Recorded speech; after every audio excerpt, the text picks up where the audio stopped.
Dan diriwayatkan dari Sayyidina Mu'adz bin Jabal radhiyallahu anhu annahu qala, Mu'adz bin Jabal sesungguhnya beliau berkata, qala Rasulullah sallallahu alaihi wasallam, telah bersabda baginda Nabi sallallahu alaihi wasallam, yaqulullah, Nabi bersabda bahwa sesungguhnya Allah berfirman. Mu'adz bin Jabal ngedengar Nabi ngomong. Pada saat Nabi berbicara, Nabi bersabda, Nabi membicarakan atau membawakan sebuah firman-Nya Allah. Firman Allah yang tidak tercantum di dalam Al-Quran. Namanya apa? Hadis Qudsi. Ya bani Adam, wahai manusia, kata Allah, istahyi minni, malulah kalian kepadaku, inda ma'siyatik, saat kalian akan melaksanakan maksiat. Kalau kamu malu kepadaku saat kamu akan melaksanakan maksiat, wa ana astahyi minka, maka aku akan malu kepadamu yaumal 'aradil akbari, pada hari kiamat, anni u'adzibuka, untuk menyiksamu. Allah berfirman kepada manusia, wahai anak manusia, anaknya Nabi Adam, kalau kamu punya malu sama aku saat akan melaksanakan maksiat lalu nggak jadi maksiat, akhirnya dia tidak melaksanakan maksiat karena malu kepada Allah Subhanahu wa ta'ala. Saat akan mencaci maki orang dengan mulutnya, dia merasa malu kepada Allah, akhirnya nggak jadi caci maki orang. Saat dia mau suuzon kepada orang dengan hatinya, meskipun hatinya itu yang tahu cuma dia doang, tapi dia yakin Allah pun tahu, maka dia nggak jadi suuzon sama orang. Maka ketika dia malu saat akan melaksanakan kemaksiatan, Allah pun nanti bakal malu untuk menyiksanya di akhirat. Ini bahasa majaz, sastra yang luar biasa. Artinya kalau kita punya rasa takut sama Allah, rasa malu kepada Allah, maka alasannya apa? Allah akan menyiksa kita. Paham gak? Allah juga malu untuk menyiksa orang yang malu kepada Allah Subhanahu wa ta'ala. Ada orang baik banget sama kita, lalu tiba-tiba kita akan berbuat zalim sama orang yang baik kepada kita tersebut. Kira-kira kita mentolo apa enggak mentolo? Bahasa apa mentolo? Tega apa enggak kira-kira?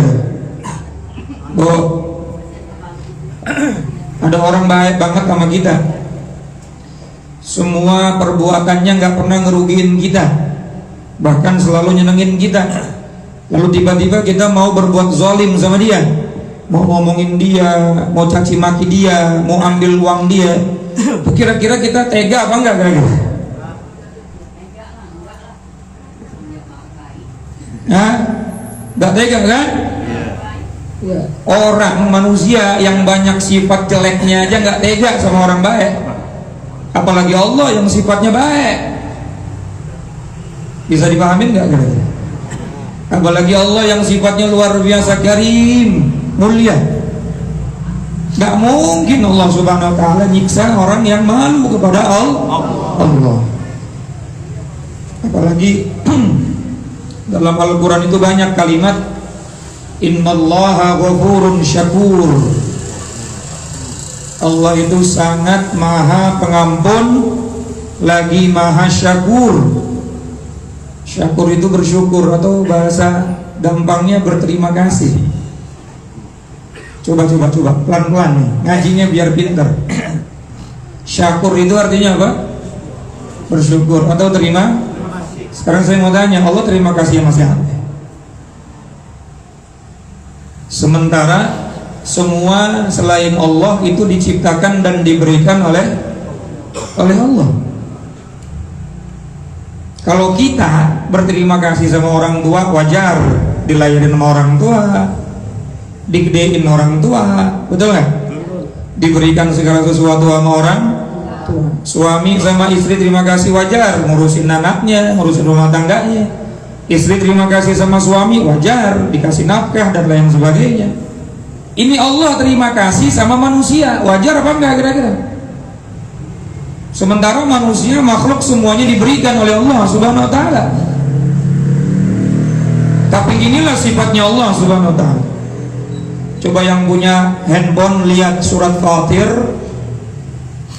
Surat Fatir ayat kalau nggak salah 29 dan 30. Kalau nggak salah berarti benar. Surat Fatir ayat 29 30. Mas handphone nggak punya Quran, isinya apa? Shopee, Tokopedia, apa lagi? Lazada, Zalora. Quran apa? Biar kagak ditanya ntar. Surat Fatir itu satu surat sebelum surat Yasin. Bapak Ibu lihat surat Fatir ayat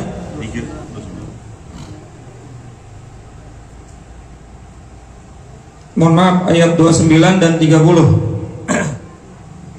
Ayat 29 30. Bismillahirrahmanirrahim. Ketemu nggak?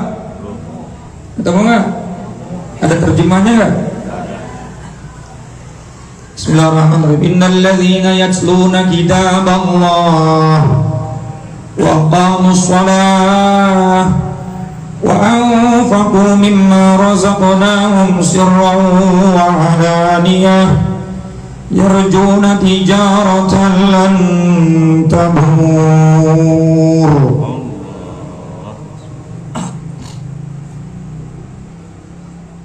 liyuwaffiyahum ujurahum wa yazidahum min fadlih innahu ghafurun syakur. Innal ladzina yatluna kitaballah, sesungguhnya orang-orang yang selalu membaca kitabnya Allah, yakni Al-Quran. Makna membaca Al-Quran itu ada dua. Membaca Al-Quran ayat per ayat, surat per surat, juz per juz sampai khatam. Ya, karena baca Quran ini termasuk afdhalul ibadah, di antara paling mulianya ibadah. Dan yang kedua, membaca Al-Quran ini adalah belajar tentang isi kandungan Quran. Hari ini kita ngaji, itu juga termasuk di antara membaca Al-Quran. Secara pribadi kita baca Quran ayat per ayat, juz per juz, surat per surat sampai khatam Al-Quran. Tapi Al-Quran bukan cuma dibaca, tapi juga dipelajari. Nah, ngaji-ngaji kita itu isinya mempelajari isi Al-Quran. Yang kedua, wa iqamus shalah.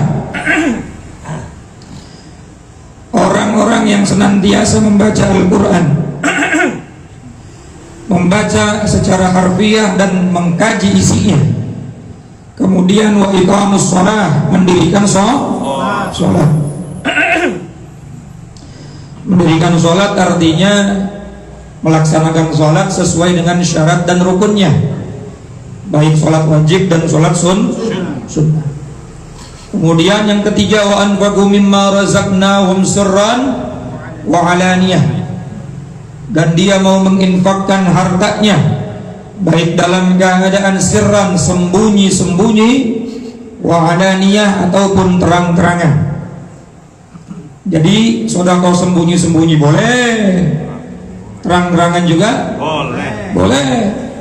Jangan sok-sokan dia ria, terang-terangan mulut lu yang ria. Biasanya orang yang tukang nuduh dia pelakunya. Betul kan? Allah aja bilang boleh kok terang-terangan, ria itu urusannya si pelaku, betul kan? Yang melakukan itu kalau niatnya karena Allah ya sudah ikhlas. Urusan apa sama orang lain? Bisa jadi terang-terangan itu dapat pahala dua. Pertama dapat pahala sedekah, yang kedua dapat pahala dakwah. Barokahnya dia sedekah, ada orang terinspirasi. Betul nggak?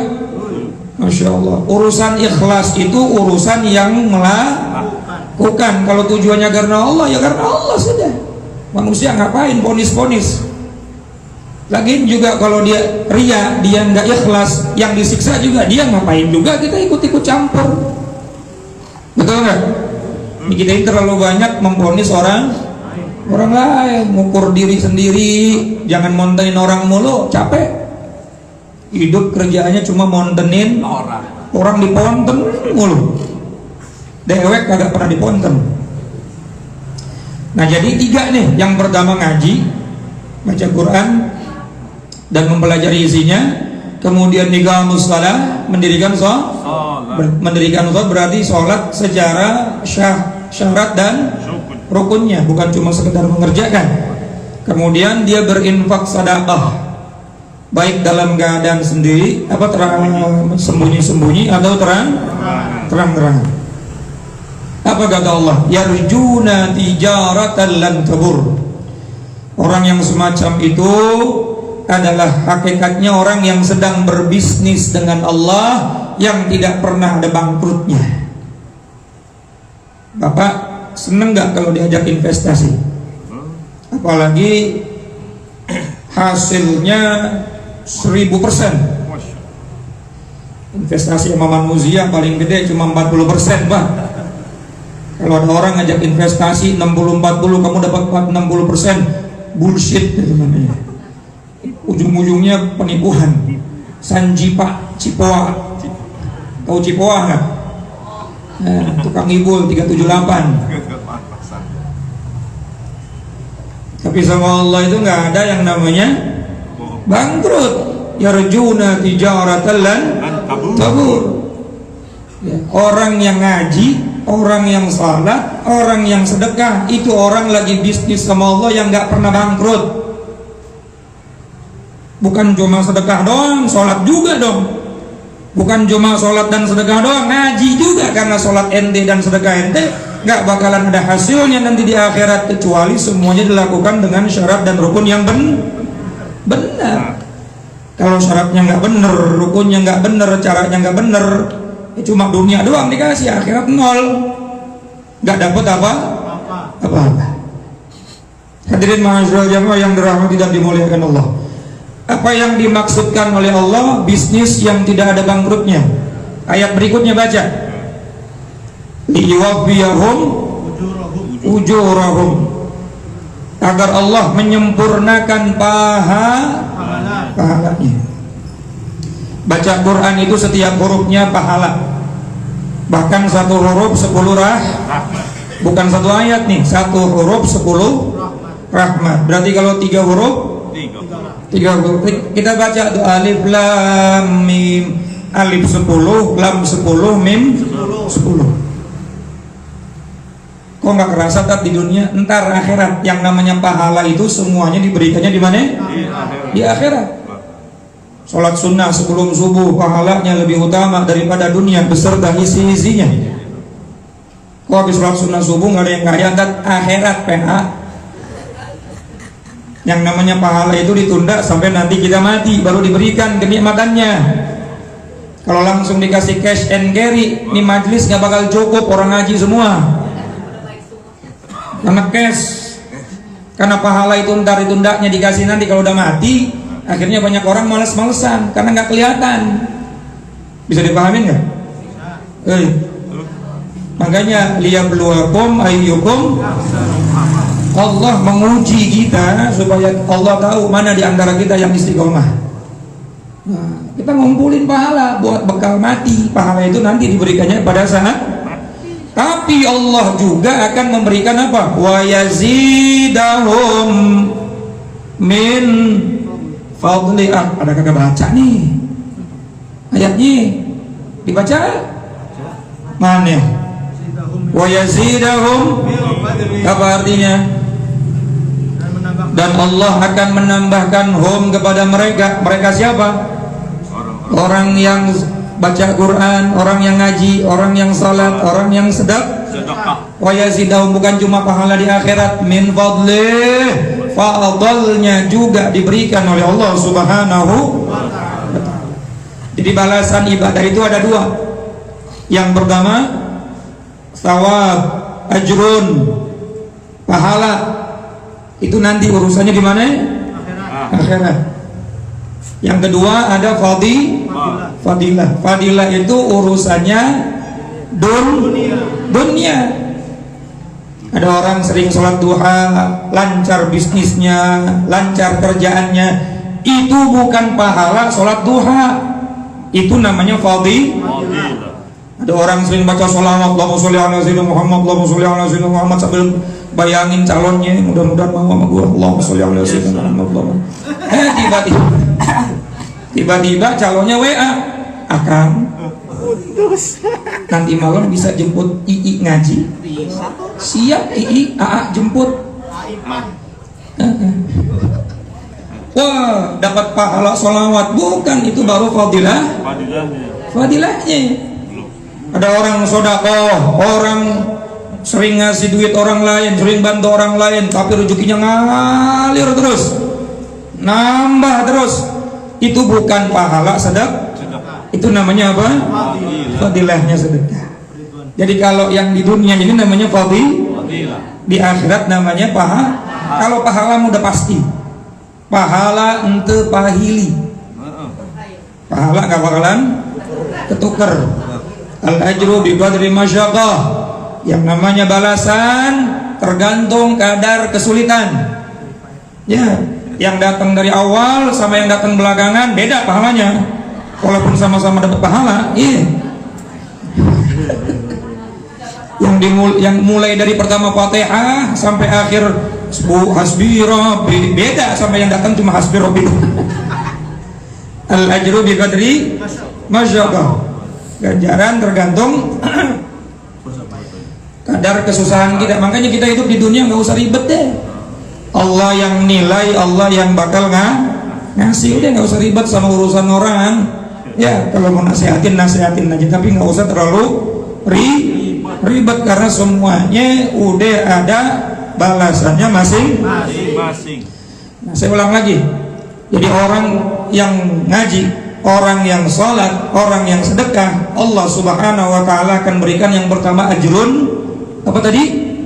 Pahala. Yang kedua ditambahin apa? Fadilah. Pahala di akhirat dapat, fadilah di dunia diberikan. Coba baca lagi ayatnya. Innahu ghafurun syakur. Sesungguhnya Allah Maha Pengampun, syakur lagi Maha mensyukuri. Artinya Maha berterima kasih. Padahal Allah nggak butuh terima kasih. Allah itu ketika memberikan kepada hambanya, lalu hambanya melaksanakan perintah Allah, itu kewajiban hamba, betul nggak? Allah nggak perlu lagi terima kasih, wahai hambaku, kamu mau sholat, nggak perlu. Tapi inilah zatnya Allah subhanahu wa ta'ala. Allah bakal membalas lebih dari apa yang sudah Allah perintahkan.